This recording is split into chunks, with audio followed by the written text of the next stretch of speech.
Hello guys, welcome to the fiction series. Today we are gonna see, what if Naruto became a Phoenix ninja? Part 1.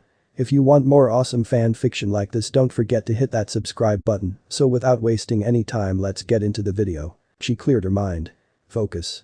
Breathe. Now. Her eyes opened and she jumped high. She threw a kunai but missed her target. He was fast. But she knew his movements. She didn't need any special ninjutsu. He threw a shuriken at her, which only just cut a few strands of hair off. She threw another one, but this one she missed on purpose. All she needed was for him to let his guard down, even just slightly. He did, as she predicted. Before he could react, she was behind him with a kunai to his throat. Now, where's the other one? I'm not telling you. He gasped as she held the kunai even closer, to the point where it almost broke the skin. I was thinking out loud, I don't need you to tell me. She smiled. She quickly tied him to the tree trunk and left him. It didn't take her long to find the other one. This time she went for an all-out attack. A whirlwind formed around her hand and took the shape of a blade. Give up. Alright, you win, again. He sighed. I know you guys can do better than this. We've been at this for days now, come on. Can't we just take a break? We fell behind in our training, you know that, Seito. But don't you think making up for 2 weeks in 3 days is a bit much? 2 weeks of training is a lot. Which is why it's important to catch up. We need to push ourselves. We're top ninja from the Hidden Leaf Village. This should be a piece of cake for us. Cake. His belly rumbled. Is that all you think about? I think calling us 2 ninja is a bit much considering we've only just graduated. Yet look how much we've achieved in a short space of time. Let's go get Senji and then we can get food. Don't tell me you left him in that tree. Relax, he's fine. Meanwhile, get me out of here. Senji began to have a full-blown panic attack and then finally fainted from the stress. Back in the village they felt something was different. It's that time. You guys go eat, I'll join up later. Sayuri leapt into the air and was out of view in seconds. Time for what? Senji turned to Seito. No idea. Let's follow her. Deeper in the village there was an altercation between Leaf Village ninja and some ninja from the village hidden in the sand. Konohamaru was in trouble. In the blink of an eye Sasuke's rock was intercepted by Sayuri. It was like she appeared out of thin air. Now boys, there's no need for that. She smiled. Sasuke, it's not like you to get involved in something like this. Why are you defending him? He asked her flatly. Starting a fight now would make a bad impression, would it not? She turned to Kankurm. I would really appreciate it if you would put the young boy down, Kankurm. She smiled at him, which stunned him. He grumbled. Who is she, asks Kankurm. You're an embarrassment to the village. A voice came from behind Sasuke. Yes, Gaara. I'm sorry. He was clearly terrified. Sasuke was curious how this guy had come up behind him without making a sound. Thanks for backing me up. She was still smiling. Wait, you already know these guys? Naruto shouted. I guess you could say we go way back. What rank are you? Sasuke asked her. Sakura looked toward Sasuke then to Sayuri, wondering why he would ask her such a question. What do you mean, Sasuke? They graduated with us, they're only genin. Sakura's right. For now he became more curious about her. She was too good for a genin. A skilled ninja like you, that's a surprise. Like I said, for now. All that is about to change. They're here for the same reason. You do know what's happening, right? She laughed because she knew they didn't have a clue. Their silence confirmed it. You guys never seem to know what's going on. It's the Chunin exams.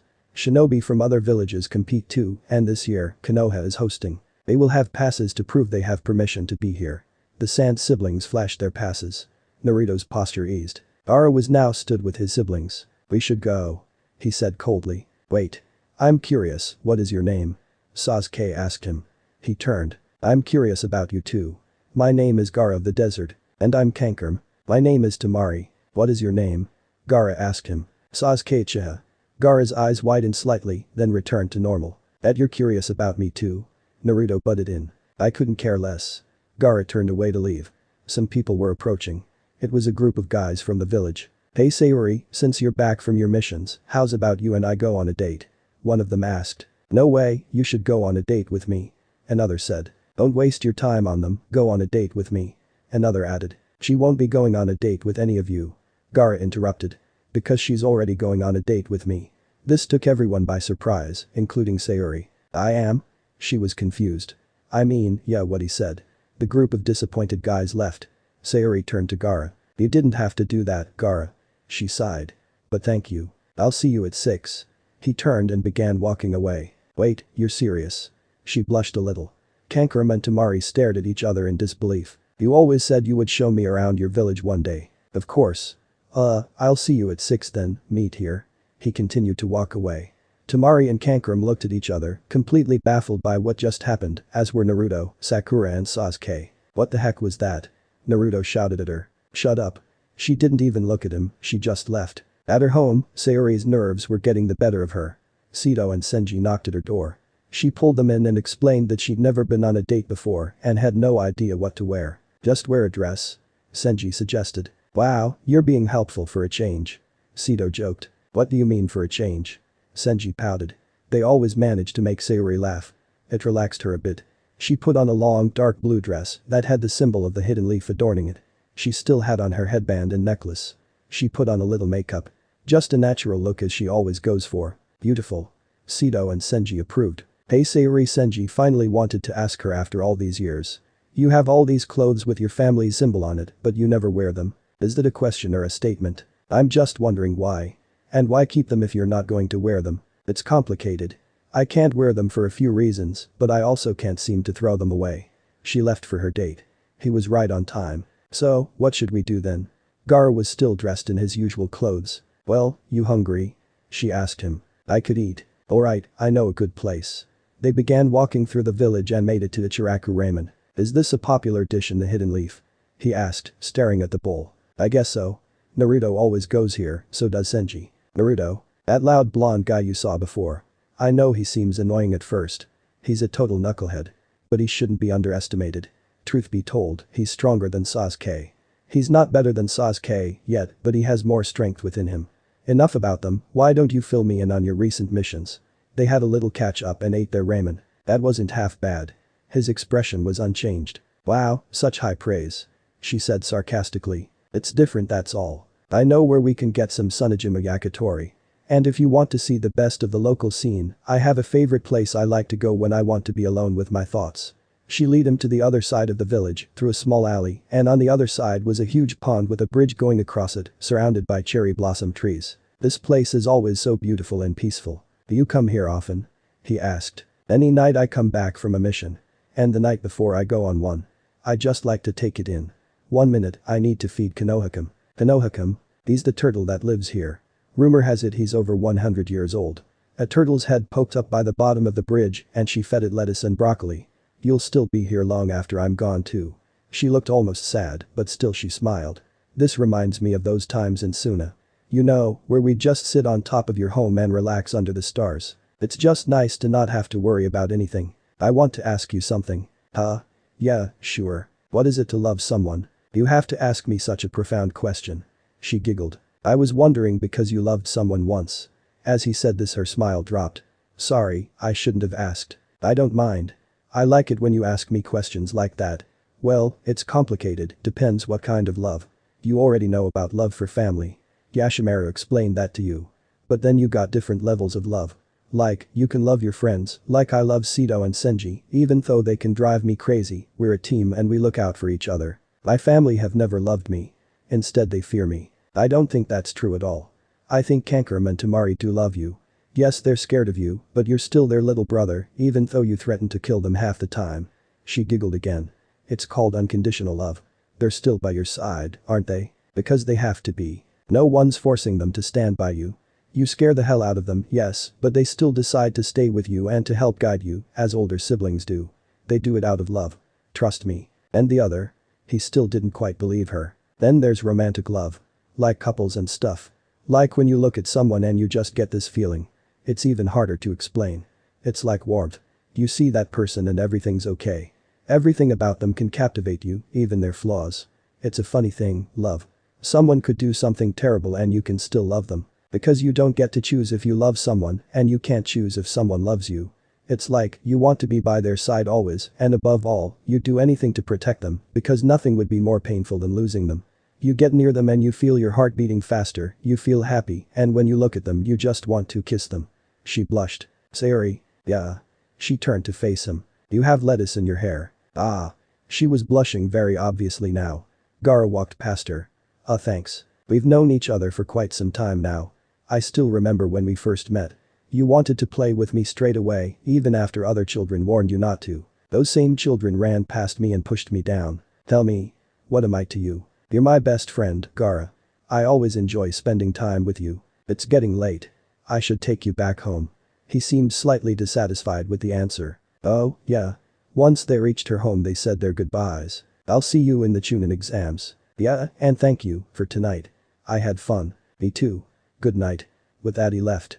She went inside to find Seito and Senji had let themselves in and had been listening and waiting for her. So? Date went well then? Seito asked her. Well, what time do you call this, missy? Senji put on the strict father act. I call it past your bedtime, Senji. She joked. What did you do? We went for food, had a walk and a talk. There was a moment I thought he was going to confess, but he just told me I had lettuce in my hair. Did you want him to kiss you? Seito asked. Not really, don't get me wrong, I like the guy, but just not in that way. I'm not ready to move on yet. I get that. Seito out his hand on her shoulder. She nodded and smiled. We've got to get some sleep. We've got a week until the Chunin exam so we need to prepare. It was the day of the exam. They were up bright and early. Sayuri fixed up a feast of a breakfast for them. You better eat it all, you're going to need all your strength for these exams. I hear stage 1 is a written test, then stage 2 is some kind of survival perhaps. Then we're fighting the other teams. If either of you are put up against Gaara I strongly suggest you forfeit. He may be my friend, but that doesn't mean he won't try and kill you. Serious? They stared in disbelief. Yeah. He may even try to kill me. To be honest, the same goes for any ninja not from our village.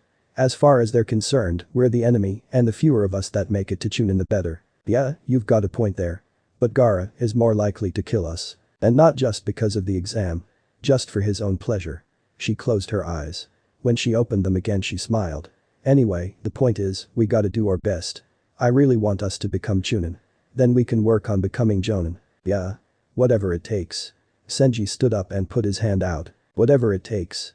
Seito and Sayuri put their hands in too. As they approached the exam room they noticed no one else seemed to be there. Wonder where everyone is. This is room 301. Sayuri looked around. Yes. This is strange. Seito replied. Just then they heard footsteps down the corridor. It was the Sant siblings. Well, we're not the only ones now. She said, smiling. What do you mean? Tamari asked her. Well, it seems no one else has turned up yet. She ushered Tamari to take a look into the classroom to prove it was empty. Summoning jutsu. Sayuri summoned a small cat. Neku, please check the entire building for the other ninja. The cat meowed and was on its way. Why would you bother helping them? If they're too dumb to make it to this room then they shouldn't be here. Kenkram stated. True, but where's the funner challenge if we are the only ones in the exam? She's got a point, it would be stupid to go ahead with these exams with only 6 ninja. Tamari added. So, how have you found the Leaf Village these past 5 days? Please tell me not all the ninja are like those weaklings from the other day. I should warn you, Kenkram, don't underestimate them. Yeah, they seem goofy and lame, but when put to the test they can prove themselves worthy adversaries. Just then the cat returned and Sayuri shook her head.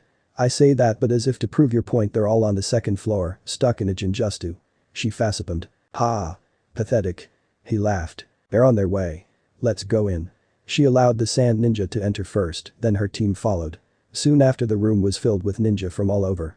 Yet the last groups to arrive were the other Leaf Village ninja, the rest of the rookie 12. Obito introduced himself and tempted Sasuke with his information cards.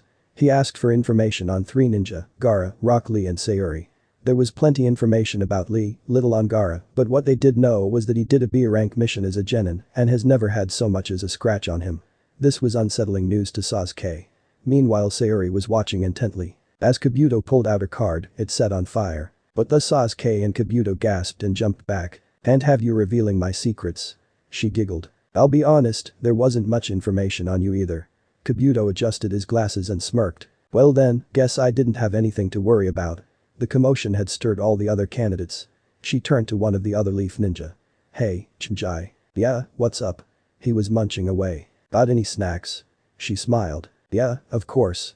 I've always got snacks on me, take your pick. He held out a selection for her. I'll just take these, thanks so much. I appreciate it. No problem. Since when do you share your food? Ino was shocked. It's Sayuri, I owe her one anyway. It's the least I can do. This whole fiasco was drawing attention to them. Wow, she's beautiful. One voice from the crowd said. Beautiful and dangerous. Sasuke added. Sakura became jealous that even Sasuke thought she was beautiful. But something about Sayuri felt off. Her behavior was unpredictable and somewhat erratic. She was hard to pin down, and this put Sakura on edge, despite being from the same village. A girl like you should be with the strongest ninja. A cocky guy came over, implying he wanted to date her. You let me know when he gets here then. She walked off. There were people snickering all around the room. As a fight was about to break out because of Naruto's outburst, Ibiki appeared and introduced himself. Senji was near the front, Seito at the back, and Sayuri was in the middle, next to Gaara. Of course she would be next to him. Ibiki began to explain the rules. Sayuri thought over these rules carefully. 5 minutes passed and she hadn't written anything. She stretched and yawned loudly, then stood up. Man, my legs have gone dead. Geez Sayuri, it's only been like 5 minutes. Senji replied. Hey, I'm not used to sitting still. Hey. What do you think you're doing? Naruto shouted. There's no rule saying we're not allowed to talk. She says back in her chair. Over time, one by one, teams were eliminated for cheating. Including a team from the Sand Village.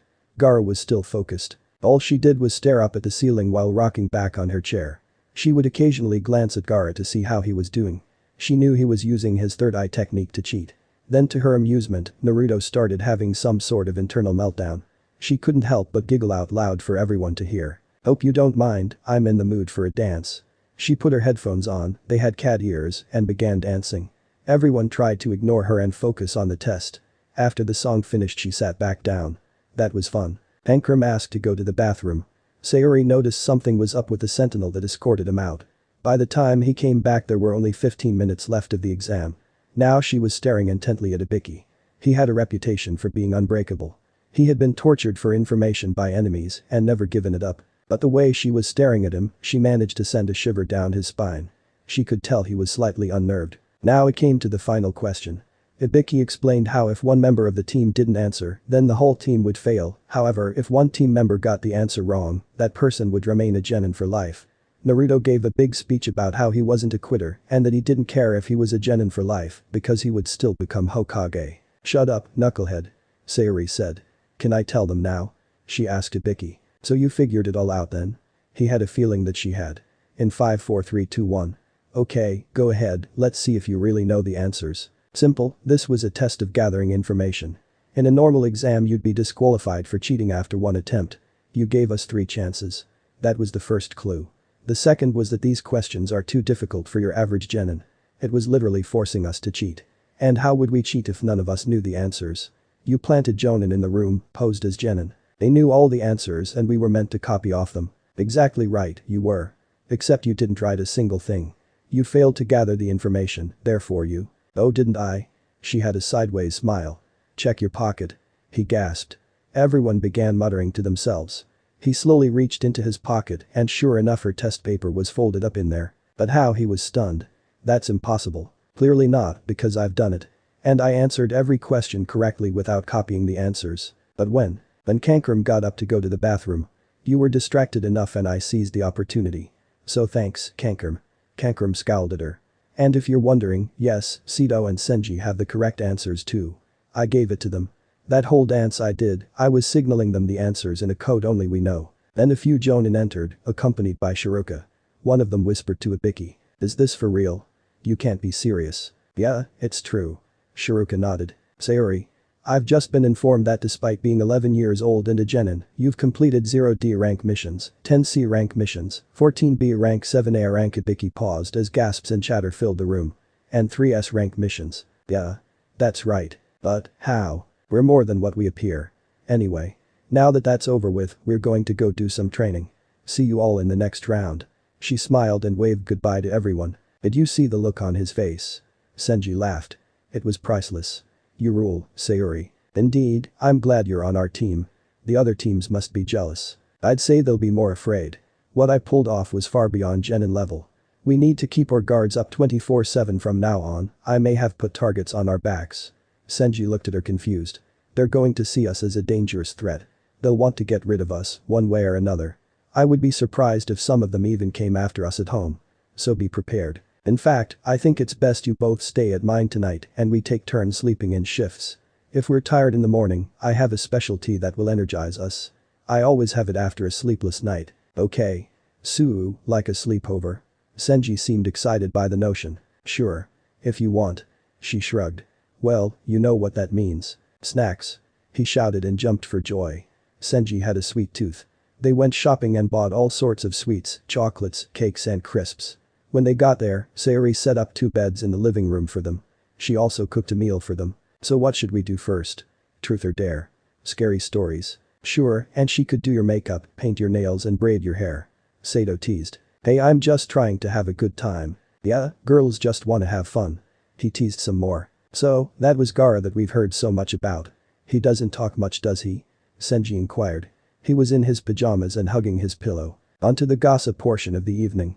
To answer your assumption, he doesn't talk much to other people, but he talks a fair bit to me. Are you and him an item then? Saito asked. No, of course not. She was clearly flustered by the thought. Her face was turning red. We're just good friends, that's all. We go way back. Yeah, good friends that go on a date. Senji narrowed his eyes at her. He then grabbed her by the shoulders. What was that whole date thing about then? You clearly have feelings for him, why not just tell him? Honestly, he's just a friend. I'm not looking to date anyone at all. Dissatisfied with her answer, Senji hit her with a pillow. A pillow fight ensued. If you want a real horror story, I have one. They all got comfortable. Okay. 6 years ago, there was a young girl. She had nothing, only the clothes on her back. Her home had been destroyed, there was no one left. So she traveled, trying to find a new home. But, she was worried people would be afraid of her because of the monster she had inside her. Then she had a great idea. She made her own little village, using a jutsu. She made friends to play with and a mother and father to look after her, as well as 2 brothers. Eventually people found this village, they thought that since the village had sprung up from nowhere, that the people living there must be really rich to have pulled that off. The moment these strangers set foot in her village they knew something was off. All the adults in the village were made up of the mother and father, all the children were the 2 brothers. They broke her jutsu and captured her. They tortured her, forced her to fight. They were then at war with another clan and they tried to use her against them, but she refused. She ran and hid amongst a pile of the dead, waiting for it all to be over. The stench of rotting flesh and stale blood made her vomit. She held her breath and covered her nose as she looked around. Lifeless eyes stared right through her from every direction. The look of pain and anguish on their faces. Suddenly, one survivor found her and was about to kill her when Seito and Senji leaned in. The man's blood splattered all over her and he fell to the ground. And a voice said to her, despicable, trying to kill an innocent child. Come, this is no place for you. And so she went with her savior. She looked down to her feet. She looked pained. So then what happened? Senji asked. He was dying to know. Senji, do you have the emotional range of a wooden spoon? Show some compassion. Seito scolded him. He knew the girl in the story was her. I'm fine, don't worry about it. I'm sorry, I know I don't tell you guys about my past, but I think it's time I did. Just can we leave it at that for tonight? Of course. It's late now anyway. I'll take first watch. Seito assured her. They took their turns taking shifts. Contrary to Sayuri's guess, no one was trying to kill them that night. Meanwhile Gaara had instead killed a ninja from another village who incidentally was going to attempt to kill him. They were all lined up, eagerly awaiting the second stage of the Chunin exam. Anko was explaining the rules of this round. Sayuri looked around at the other teams. There were quite a few. Seito, Senji. Listen. She whispered.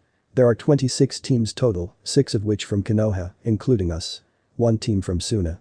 These teams are our allies, the rest are fair game. I thought you said that Gaara would try and kill us if we were against him. Yes, if you were to get in his way he would likely try and kill you. Not that I'd let that happen. So just don't get in his way. Naruto's team, Ino's team, Niji's team and Kiba's team. We'll keep an eye on them, maybe give them a hand if they need it. Let's be honest, we could complete this challenge with our hands behind our backs. Yeah, total child's play. Senji said confidently. Nonetheless we should keep our guards up and stay focused. Rule number 4, never underestimate the enemy. Seito said. What happened to rules 1, 2 and 3? Oh Senji, rule 1 is family first, which includes teammates and the entire village. Rule 2 is never leave on an empty stomach and finally rule 3, Sayuri is the boss. She laughed. No, seriously, what's rule 3? They walked away from him. Guys. They received their scroll, a heaven scroll, and made their way into the forest of death. 5 days, 13 teams maximum will pass. An all or nothing fight. No rules. It was clear she was excited. Why does it have to be the forest of death? Why can't it be something nice like the forest of happiness? Get over it, Senji. She sounded irritated. Stay alert. You sense something? Seito came up behind her. We need to get to higher ground and watch out for traps. There's another team up ahead, they don't smell familiar, so it must be a team from another village. Right. They all jumped up into the trees. Summoning jutsu. Sayuri used her summoning jutsu. She had summoned a white tiger. Bayako, please scout the area ahead, be my eyes and ears. The tiger went on its way. Get down, there's someone behind us. She threw her kunai in the direction of the attackers. It was a team from the village hidden in the mist. She took care of them with ease. Ha! Luck is on our side, gentlemen. An earth scroll. She was thrilled. They had already completed the first half of the challenge. Seito, I think you should hold the scroll now. She handed it to him. And Senji, you hold the new one. But, Sayuri, it makes more sense for you to have them, you're way stronger than us. Senji objected. Exactly, which makes me the obvious target should anyone come after us. She's got a point. And by each of us having one it might throw the other teams off should someone somehow manage to get one. I doubt any of the other teams have managed to snag themselves another scroll already. So we're basically a target for everybody. Yeah, let's just get to the tower. Just then they heard screams. Sounds like that's another team down already. Should we follow it? Seito asked. If you want to check it out. I'm just curious who it is. They made their way and found out it was Kiba's team that had taken someone out. They stayed hidden and undetected. Actually, this isn't a bad idea. Why rush to finish this thing when we can keep an eye on the competition? Sayuri wanted to have some fun. We could even help our fellow Leaf Ninja out. And maybe even eliminate more of the others. You mean help Gaara? Senji rolled his eyes. Trust me, you'll want to see him in action later on. Is he that good? Of course. There's more to him than meets the eyes. He's a skilled ninja. I'll explain more when the time comes. Why not now? Senji asked. It's more of a visual thing. Like you need to see it firsthand. Preferably by him fighting someone else though and from a distance. That bad huh? Seito was intrigued. Put it this way, he possesses power on the same level as me. Whoa. They said in unison. Suddenly she felt a chill all over her body and her neck began pulsing with pain. What's wrong? Senji swooped in to support her as she began to collapse. It's nothing, come on, we need to move. She knew it meant he was here. It took a while to subside, but once it did she was back to normal. A little further ahead they came across Sakura and an unconscious Sasuke and Naruto. Sakura was putting a cold towel on Sasuke's head. Sayuri knew what had happened. Thank you Sakura. She said under her breath. They pressed on and that's when they found Gaara and team. They were about to start a fight with a team from the Hidden Rain village. Kankram tried to talk Gaara out of fighting, to no success. The rain ninja sent a rainstorm of needles from one of his umbrellas. Gaara's sand protected him and Kankram explained about the sand. Hiba and team were directly below Sayuri, so she overheard him say the sand smelt like blood. She already knew this. Gaara then used his sand coffin attack, rendering the rain ninja unable to move. He then picked up one of the umbrellas and used his sand burial to kill the ninja. Sand and blood rained down, the umbrella prevented any landing on Gaara. There wasn't any pain. I crushed him with more force than was necessary so it was over quickly. The corpse's bitter crimson tears flow and mingle with the endless sand, feeding the chaos within me and making me stronger. Gaara lowered the umbrella. Your boyfriend is so poetic, Senji said with obvious sarcasm. He's not my boyfriend. SHHHHH. Keep your voices down. They'll hear us. Seito pointed down towards Kiba's team. Gaara stretched his arm out towards where Kiba's team was hiding. He knew they were there. His thirst for blood still unsatisfied. Kankram argued with him saying that now they had both scrolls they didn't need to bother with any other teams. He just wanted to finish this stage of the exam. Gaara told him he didn't see him as a brother and that if he got in his way, he would kill him. Tamari also tried to stop Gaara. Still no luck. I would appreciate it, Gaara, if you wouldn't kill them. Sayuri jumped down and was stood between Gaara and Kiba. Seito and Senji used this opportunity to tell Kiba's team to leave while they could. You see, they're from my village and I consider them friends. What you do with any other teams is up to you, but I'd hate to have to fight you to stop you killing any Leaf Ninja. She was smiling the whole time because she knew he wouldn't fight her. Fine. For now. He put the sand back in his gourd. Thank you.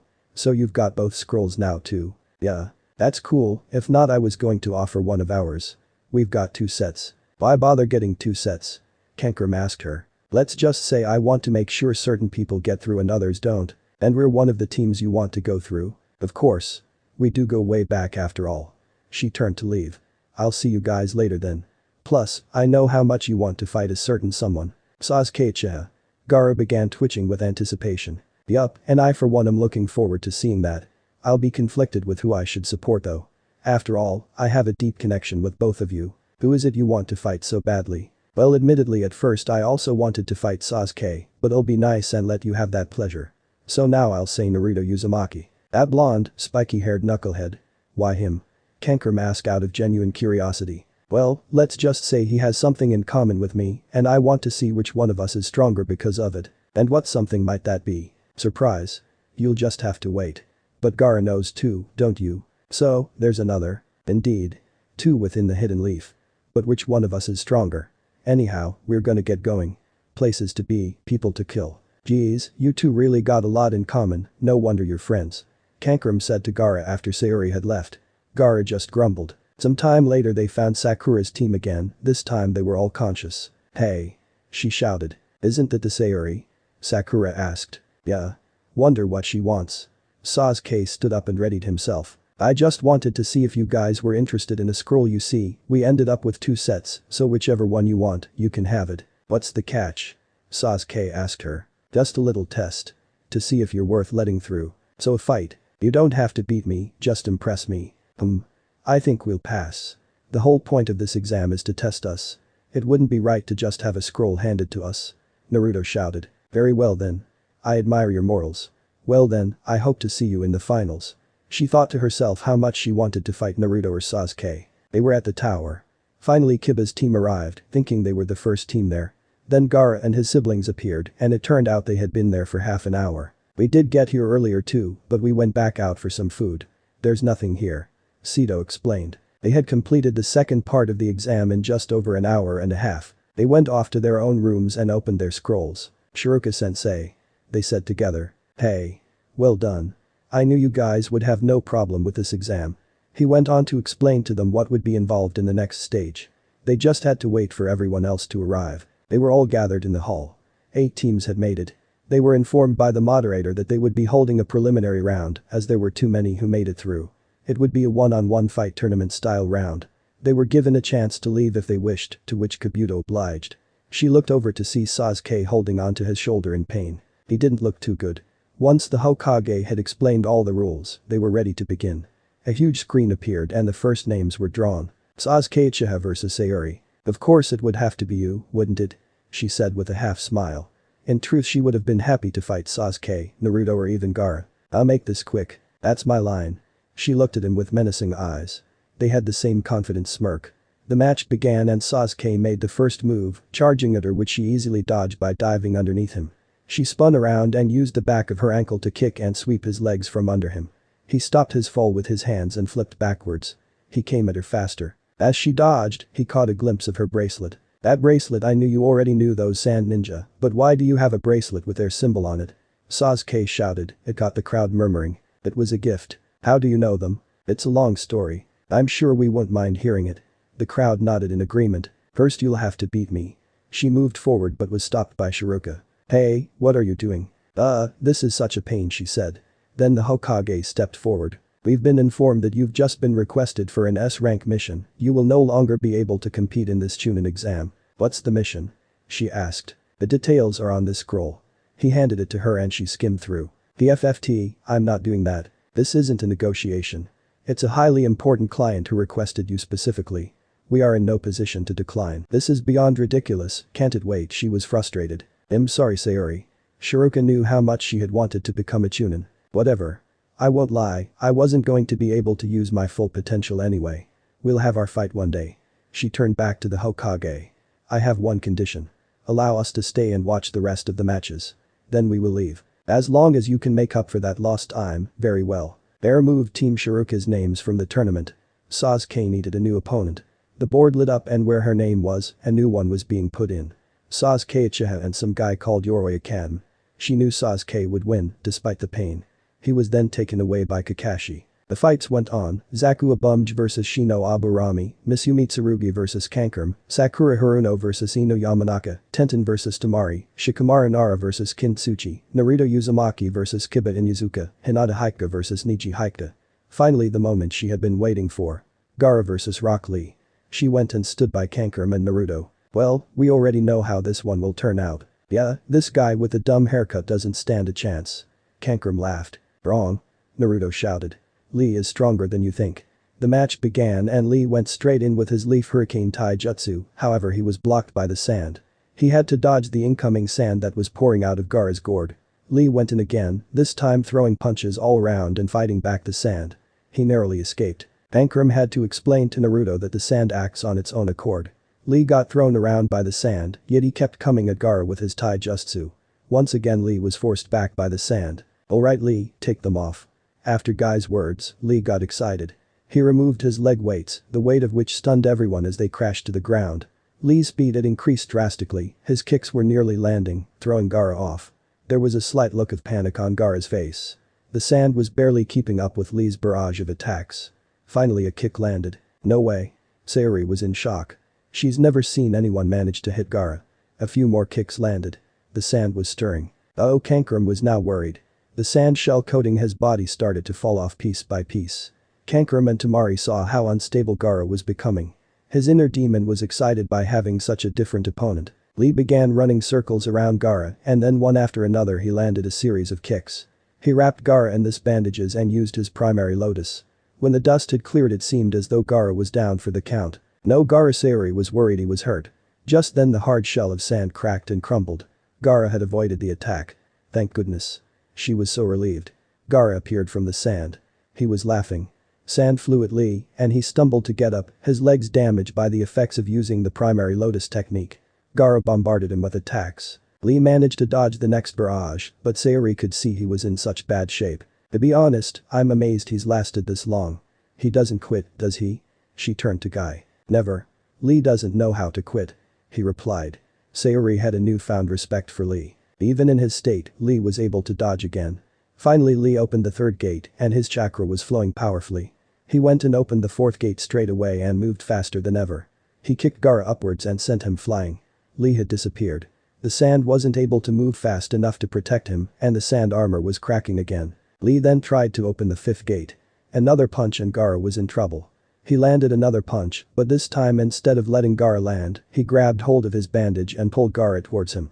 Kakashi had noticed that Lee's muscles were tearing themselves apart. Just before Gaara landed, his gourd turned into sand and cushioned his fall. Gaara had never had a fight like this, but he wasn't quite finished. Lee saw Gaara preparing an attack and began to crawl away. The sand was creeping towards Lee, who was unable to get away. The sand wrapped around his left leg and Gaara used his sand coffin technique. Lee screamed in pain, yet he was not ready to give up. Just as Gaara was about to deliver a fatal blow, Guy stepped in to save Lee, who was now unconscious. Gaara questioned Guy as to why he would save someone who failed. He explained that it's because Lee is precious to him. Something Gaara couldn't understand. Gaara was walking away when the unbelievable happened. Gaara stopped in his tracks. Lee was stood up, blood dripping from his left arm. I went to stop Lee when he realized that he wasn't even conscious. Gaara was announced the winner. The way Guy and Lee were it made Gaara angry to see. Finally the match was over. Naruto jumped down to see Lee and Gaara walked away. He stopped when he realized the ribbon he kept around the top of his gourd was gone. He looked around for it and saw it on the floor as it had come off when his gourd turned to sand. As he walked over to pick it up, Naruto grabbed it. Give that to me. Gaara said sternly and held out his hand. Why, what's so important about this dirty old ribbon? Give it to him now, idiot. It's not worth losing your life over, is it? Cankram shouted. Fine. Naruto looked closely at it, it appeared to be blue with dirt and blood. Lee had to be rushed off by the medical team. One of the medical ninja informed Guy that Lee will never fight again due to his injuries. I've never seen you have to put so much effort into a fight, Gaara. She smiled. Still, I knew you would win. It was honestly one of the most exciting fights I've ever seen. Gaara closed his eyes. It was his way of saying thank you to her. Still have that ribbon I gave you, I see. Still wear that bracelet I gave you. He stared blankly at her then left. You've grown so much. Tamari stated. She had a slight smile. Yeah, I swear you were like half your size when we last saw you. Cankram gestured with his hand where her height was back then, just above his waist. Well, yeah, I was 6. She smiled back. Hey. Don't you remember, you were gonna tell me how you know these guys. Sasuke had returned from the medical bay. Naruto overheard this and snuck over to listen in, followed by Sakura. Fine if you really must know. It was 6 years ago. I'd been traveling alone for some time and didn't have a place to call home. I was wandering the desert when all I remember is passing out from exhaustion. Lord Kazekage, sir. One of the ninja urgently needed Rasa's advice. We found a girl out in the desert. She was unconscious about 2 miles outside the village. What should we do with her? Take her to the medical bay. I shall see to her shortly. Upon his arrival at the medical bay, she was awake and alert. So what happened to her? He asked the medical ninja who were attending her. Extreme malnutrition and dehydration, sir. Well, that explains why she was passed out. Do we know her identity yet? No, sir, she hasn't spoken a word. Child, what is your name and where are you from? He asked her directly, but she just stared blankly back at him. The Kazekage has asked you a question. Answer him. One of his guards shouted at her, and she recoiled in pretend fear. "Sir, with all respect, I think she needs rest for now. Then when she is fully back to normal she may be able to answer your questions." She was thin and dirty, so they gave her some food and water. "When she is ready to leave the medical bay, send her to me." "What will you do with her, sir?" "If we cannot find out who she is just yet, then I will allow her to stay in our village on a temporary basis. Someone somewhere will know who she is." He walked away. Later that evening, one of the ninja leader out to the village, with her hair down, messy and with dirt on her face, her clothes ragged and torn. There were small bloodstains dotted around as well. Lord Kazekage said, "You're free to explore the village, just don't go causing any trouble." He left her to it. It was then that they heard screams and then a group of children came running. One of whom had pushed her down on his way past and didn't even acknowledge her. "Leave us alone. Go away." They cried as they fled. "Huh? That's weird. I wonder what's going on." Sayuri went to investigate where the children had come from. There she saw a boy about her age with red hair and sand village attire. He looked like he'd been crying. There was a ball in his hands. "Hey. You wanna play? Do you want to play with me?" he asked her timidly. "Yeah, why not? It'll be fun." She smiled sweetly at him, which caught him completely off guard. "Oh, if you're sure then." He tossed the ball to her and she tossed it back to him. "So what's going on? Why were those kids running away?" she asked while still concentrating on the ball. "Because I hurt them." He looked down at his feet. She wondered if he was going to cry again. "Why did you do that?" she asked. Her expression didn't change. She showed no signs of retreating. "I didn't mean to. It was an accident." "Oh, well then I don't know what their problem is." She smiled. "An accident is an accident, and if you apologized and explained to them that you didn't mean to, then I think they should forgive you at least." "You really think so?" "I would have." Her words and smile brought him comfort. They threw the ball back and forth for a while. She sensed a presence coming. "I have to go, it's been great meeting you, I hope we can play again sometime." She ran off. That's when Kankram appeared. "Hey Gaara. It's time to come home please." He seemed so frightened of his younger brother. "Did you see her?" he asked. "See who?" "The girl I was just playing with." "I didn't see anyone, sorry. She had dark hair and dark eyes, and she was wearing clothes from another village, but I don't know what village, they were all torn." "Sounds like the girl Lord Kazekage was talking about. They found her unconscious outside the village." "Well, if you see her again, you should invite her over." "Really? Okay." He seemed happy. A few days had passed. "I didn't know when or if I was going to see you again. But I looked for you every day," he said when he finally found her again. "Oh, I'm sorry. I went training after that for a while." "It's okay, you still came back." They continued playing. Once again she fled as soon as she sensed someone coming. She was here again. "Oh, but I forgot to invite her for dinner." He looked sad. "Don't worry, I'm sure there will be another time." Kankram tried to reassure his brother without making him more upset. This time an entire week passed. As she was walking down the main street of the village, Kankram walked past her and did a double take. "Hey, you." He shouted after her, stopping her dead in her tracks. She didn't respond, she just stared. "You're the girl, right? You match his description." She tilted her head to show her confusion. "Gaara, my brother. Red hair. It was a couple weeks back, he said he played with a girl with dark hair and dark eyes, you fit that description. And you're the girl they found outside the village, right?" Then she realized something and sprinted off. As she turned down a side street she saw him. "It's you," he said, a weak smile appeared on his face. Is it really you?" "Yeah. I came back to see you. And I ran into your brother. He made me realize something. I never told you my name. It's Sayuri." Just at that moment Kankram caught up. "Geez, why did you have to run off like that?" "Oh, Gaara.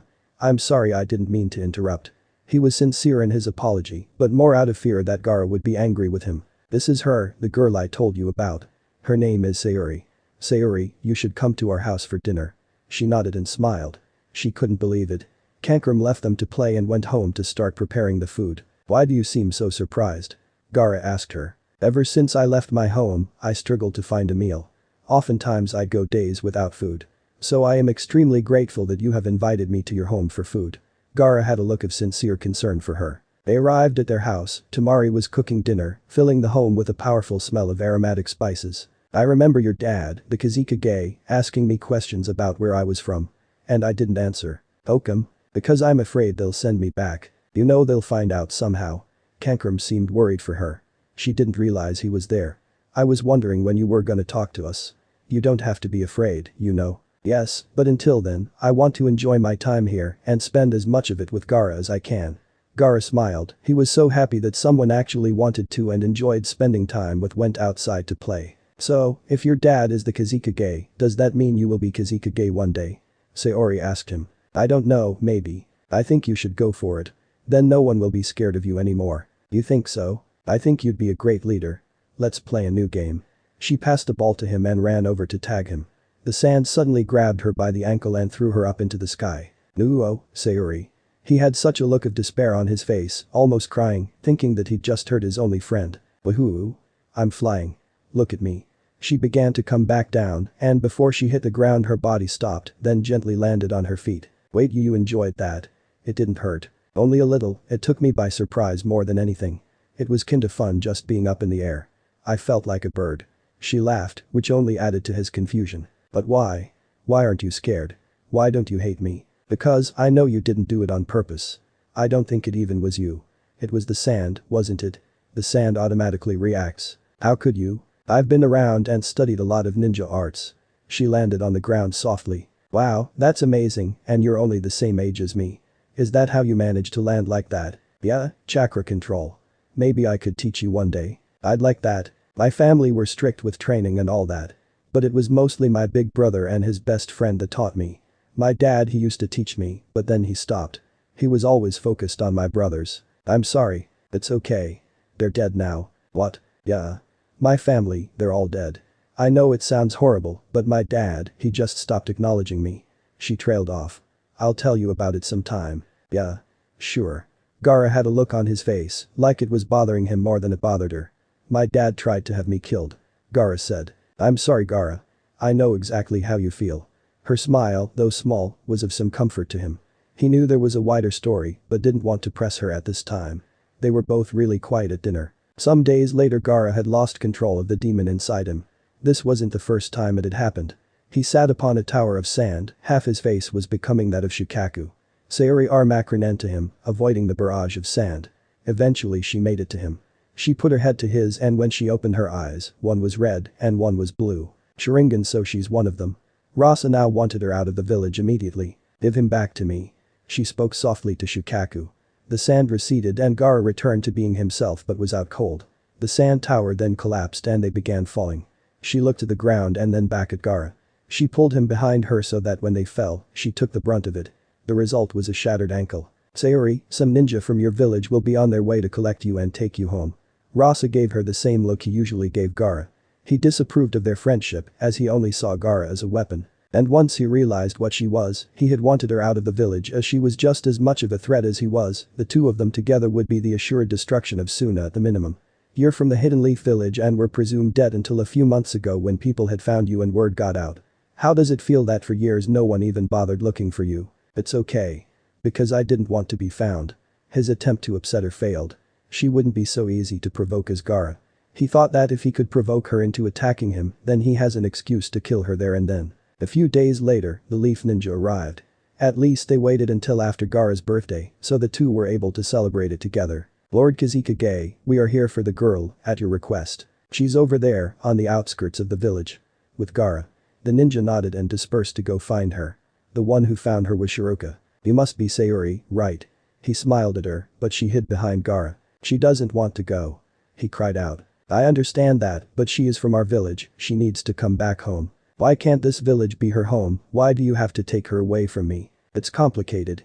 Ninja can't just move to another village without permission. There's even a rule that says ninja can't enter another village without permission. The fact that the Kazekage has allowed her to stay here so long is beyond generous. She then came out from behind Gaara and walked toward Sharuka. I guess this is goodbye. Then he looked pained. Not goodbye. Because goodbye means I may not see you again, but I promise that I will. I will come back and find you. I don't know what I'll do without you, Sayuri, you're my only friend. He wiped a tear from his eye. You're my only friend too, you're my best friend. Keep training. So that when I come back here, we can have a match to see who has improved the most. I'd like that. He managed a smile. She took Sharuka's hand and they were nearly out of the village. Hey. Wait. They turned round to see Gaara running towards them. When he reached them he was a little out of breath. Gaara. What's up? She asked him. He held out his hand, there was something clenched inside. Here, take this, so a part of this village will always be with you.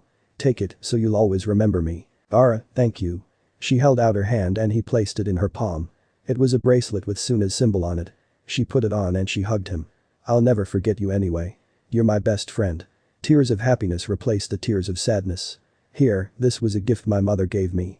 I know it's not much, but it's the only thing I own besides the bracelet you just gave me." She took off the ribbon that was around her wrist. "Thank you, Sayuri." They smiled and waved goodbye until neither could see the other in the horizon. Sayuri turned away from Suna and a heavy feeling swelled over her. She clenched at her heart. "I know it's difficult, but as you said, you'll see him again."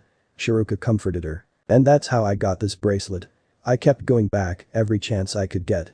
And that's why this bracelet is the most precious thing I own. So that ribbon he has around his gourd." Naruto was taking it all in. "Yeah. That's the very same one I gave to him that day." After all that, they were ready to leave for their mission. So this part ends here. Alright, that's it for today's video guys. Let me know in the comments section how was the story, and also don't forget to like, share and subscribe. I will meet you in another video. Bye.